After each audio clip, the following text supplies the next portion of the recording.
Good evening and welcome to Words of Wisdom. I am your host today, Anissa Jones, and I am a part of Wisdom chapter number 25. Today we have on our show Reverend Dr. Danielle Buhiro. Good evening. Let me get you some information before we get started. Words of Wisdom, Wisdom chapter number 25. Our website is wisdomchapter25.org. Our email address is wisdomchapter25@hotmail.com. And you can reach us at 773-932-9262. Again, if you're joining us, Wisdom chapter number 25, Words of Wisdom. Website, wisdomchapter25.org. Email, wisdomchapter25@hotmail.com. And our phone, 773-932-9262. Okay, so this month we wanted to talk to you about something pretty serious in the community. I think many people might call it holiday blues, but the technical term for it would be depression.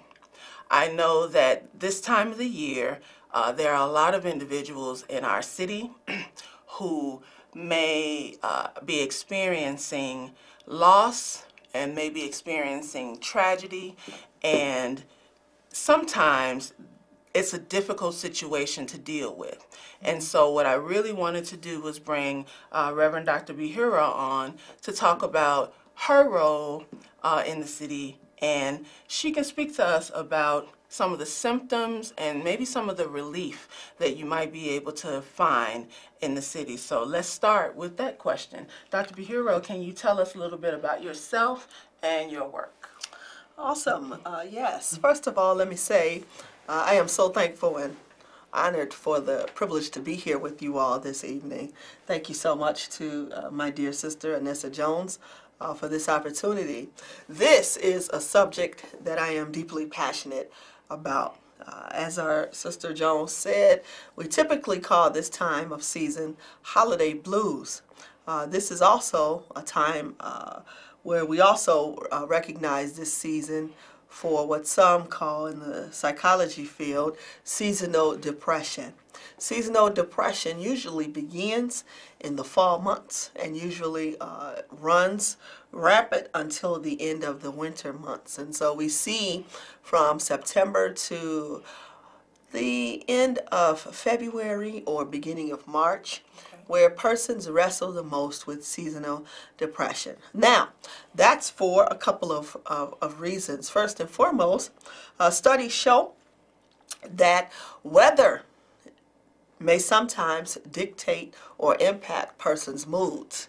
And so during the fall and winter seasons, when the sun is unfortunately not shining most times, and the skies are gray and there is a dark atmosphere, as well as when daylight savings time changes and shifts so that now it's darker even during 5 or 6 p.m. evening hours, we are learning that that impacts the moods of persons. We also are learning that we're living in a time period where not everyone looks forward to the holidays. Whereas Thanksgiving and Christmas and the New Year is a joyous occasion for some of us, statistics also show that most of us wrestle with sadness, depression, shame, and guilt during this holiday season. And so while many of us are looking forward to the holidays, while some of us are looking forward to the holidays, statistics show that 75% of our American population, given research done by the American Psychological Association, it seems that the majority of us, 75% of us, find the holidays to be a very, very, very difficult time. Reverend Buhiro, you've got a lot of information. It seems like you've done some research. Can you talk a little bit about the roles that you play in the city and where this information is coming from? I've done some research myself, so I just want the viewers to understand exactly where you're coming from. Yes, I currently serve as a hospital chaplain and educator at Advocate South Suburban and Trinity Hospitals, located on the south side of Chicago and the south suburbs of Illinois. I also serve as a senior pastor of Lincoln Memorial Congregational Church, located in the Woodlawn neighborhood. So, I am what some term is bivocational, and in that role, working in a hospital setting, I have an opportunity to see persons, particularly persons of African descent, come into the hospital for particular mental health issues related to, unfortunately, seasonal depression. So, in your role, how often would you say you work with individuals who might have seasonal depression or identify as having that? Every day. Unfortunately, there is a direct link between mental health and physical health. Studies done by the American Psychological Association show that when one feels bad mentally or psychologically, then that transfers to their physical being. And so a lot of times during these fall and winter months, persons who wrestle with emotional issues or social emotional issues will then have what we call as physical issues that will erupt or arise, such as one's most noted are stomach pains, right? Our digestive tract is impacted by worry, anxiety, shame, and guilt. Persons who study our digestive tract, dietitians, for example, will tell us that if a person wrestles with depression, sadness, shame, or guilt, that impacts their ability to eat and their ability to properly digest their food and their ability to then relinquish those foods. And so we're discovering that one, seasonal depression impacts our digestive tract. Second, we discovered that seasonal depression also impacts our mental health, whereas persons tend to have high anxiety and high rates of worry. We're discovering that most of the time that's when persons are complaining of migraines and coming to the hospital for medication and particular medical services to treat migraines. Well, Dr. Bureau, so in everyday life, we all experience some amount of stress. You know, we may be working or we may not be working, and that may cause us stress. We may have children or we may not have children, and that may cause us stress. We may be caring for adults, our parents at this point in our lives. So what would you say is the difference between what is everyday stress and what might be considered a good amount of stress or a good level of stress versus what may lead to seasonal depression or something more, something deeper than just seasonal depression? Where can we find the differences? That is such a great point, because that gives us an opportunity to talk about a subject that we rarely ever talk about. My dear sister just said something that I want to make sure our audience and our viewers have heard. She talked about stress. Is there such a thing or dynamic as good, healthy, or positive stress? And what we've discovered is, unfortunately, no, there's not. Okay. There is no such dynamic as good, healthy, or positive stress. Let me say something. The irony in this conversation is, and I want to name an elephant in the room, the irony in this conversation is we have been inundated in a culture that says do more, strive for more, accomplish more.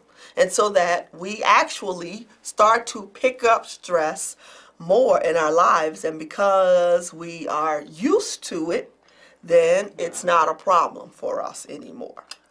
And so what ends up happening is, in our drive to do more and accomplish more, we begin to crowd in our minds and crowd in our bodies more and more worry, more and more anxiety, until eventually all of that explodes. And that explosion happens physically in our bodies, so that our bodies start to physically break down where we become sick. And that explosion happens mentally, where we'll have, unfortunately, a mental health break. It is not normal for us to do as much as we do in our current American culture and society.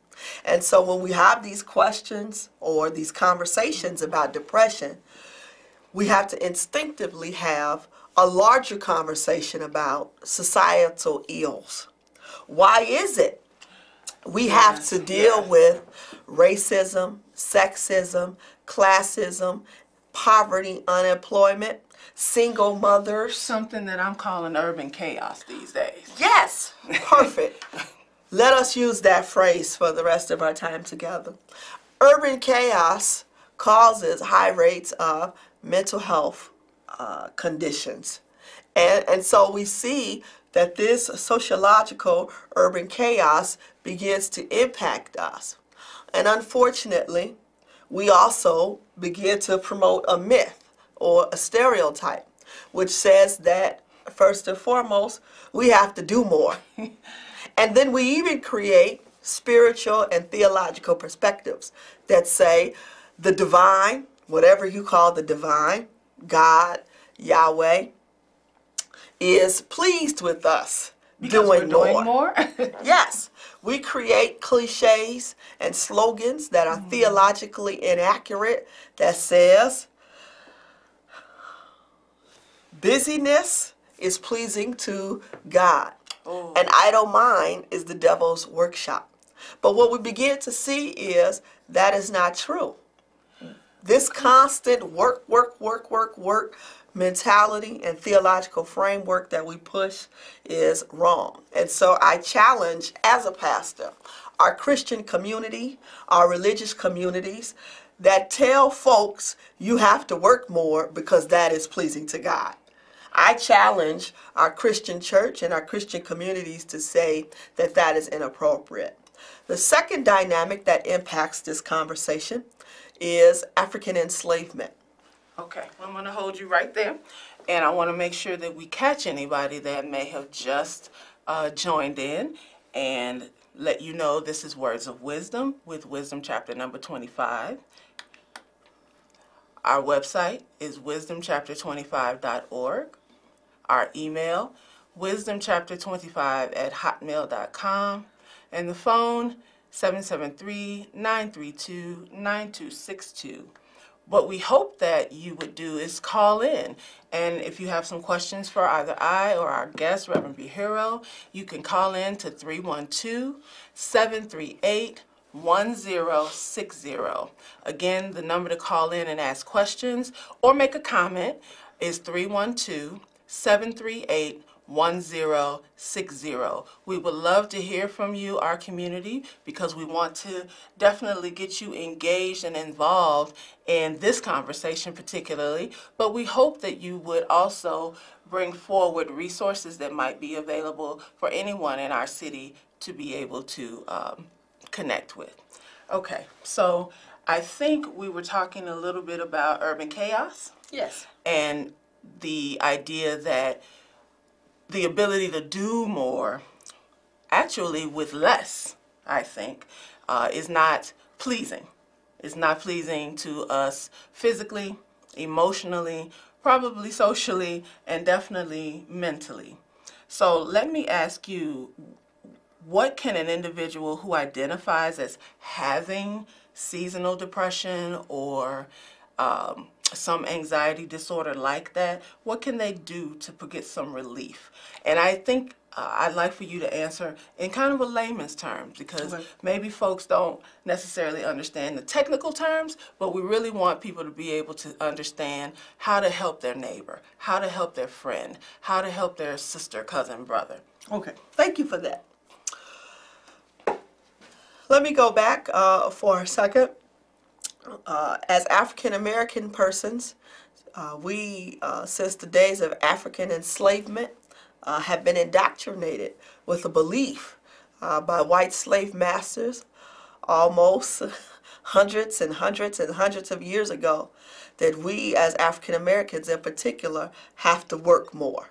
Work more, work more, work more. And so first and foremost, we have to resist what our evangelical Christian community tells us to do and working more and more and more to have lives that are pleasing to the sight of God. We also have to resist sometimes culture, a culture that tells us that we must continue to work, work, work, work, work, work, work, work, work, right? We have to first resist those sayings in our mind. We have to also understand that the persons who suffer the most from this issue of seasonal depression are African American women. Let us name an elephant in the room. Persons who have the highest rates of mental illness in the African American community are, in particular, African American women. Why? Because of some wonderful examples that our sister Anissa Jones gave earlier. Our African American women are required to not only take care of the home, but also required to take care of everything outside of the home. Go to work, make a stable income, provide financially for the family, and at the same time be caretaker for the family. Given the high rates of mass incarceration, given the high rates of homicide, given the high rates of, unfortunately, single motherness in the African American community, you'll see that unfortunately our African American women are required to be everything and do everything, right? I even say our African American sisters are required to even save our country. Last night, 93% of persons who voted in the election for Alabama's Senate runoff were African American women, compared to 30% of white men, 30% of white women, and 93% of African American men. The statistics show from CNN.com that 98% of the voters who opposed Roy Moore were African American women. So not only are we living in a culture that says African American women have to be provider and caretaker, but now African American women are required to save the country and then get up this morning and go back to work making less pay than men. Therein lies the problem. We require African American women to be superheroes, to save a nation, to save homes, to save black boys, to save black girls, to save the church. And that is the problem. I see that. I can understand that. So tell me, what do you do in your day-to-day work to help families, to help individuals not save the world, but save themselves? Oh, I love that. What do we do daily to bring some relief in that type of situation? All right, awesome. There are 3 steps that I want to spend some time speaking about now. First and foremost, we have to practice good physical self-care. Good physical self-care means, first and foremost, we have to exercise. Exercise, exercise, exercise is very, very important. Now, for all of our sisters who don't exercise, we understand that exercising can be a bit intimidating. But we encourage you, you can start off slow. Walking, for example, is a great way to begin the process of having a daily exercise routine. And not having to go to the gym, take a walk around your block, right? Yes. Okay. We also recommend in that understanding, for example, that exercise has a direct connection to stress. As one begins to exercise, they will physically start sweating. This is why physical therapists say if you exercise and you don't physically sweat, then you're missing a portion of your workout. That's very important, because as you physically sweat, you release stress hormones. I'm going to say that again. As you physically sweat, you release stress hormones and anxiety and worry hormones from your body. And so exercising becomes what we call a mental health therapeutic strategy. Okay. Also, nutrition. All right. So we need to eat well. We need to eat well. And better. And eat better. Did you know that there's a direct link between food, diet, and mental health? Studies from the American Psychological Association show that when persons consume fast food, foods built with fatty acids and carbohydrates, high rates of fatty acids and carbohydrates, this has a direct impact on one's mental health. This is why dietitians and nutritionists are always protesting fast food chains that are built in black communities and brown communities over healthy produce marts. But Reverend Bureau, let's be clear though. Oftentimes people cannot afford to eat clean, because that's what you're talking about. You're talking about eating clean. And it's very easy to go to a fast food restaurant, we don't have to name them all, and get a meal for under $5. But it's very hard to find a great produce place and get that same kind of meal, something that you think is filling for that price.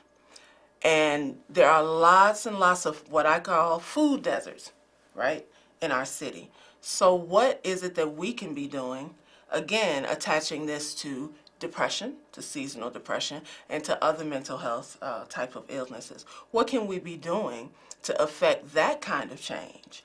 We say, first and foremost, slow down on your meat intake, right? If you can increase your diet with fruits and vegetables, we say that that actually is a benefit. Slow down on visiting fast food chains. Okay. Cook food at home that's rich with fruits and vegetables, and in particular also beans.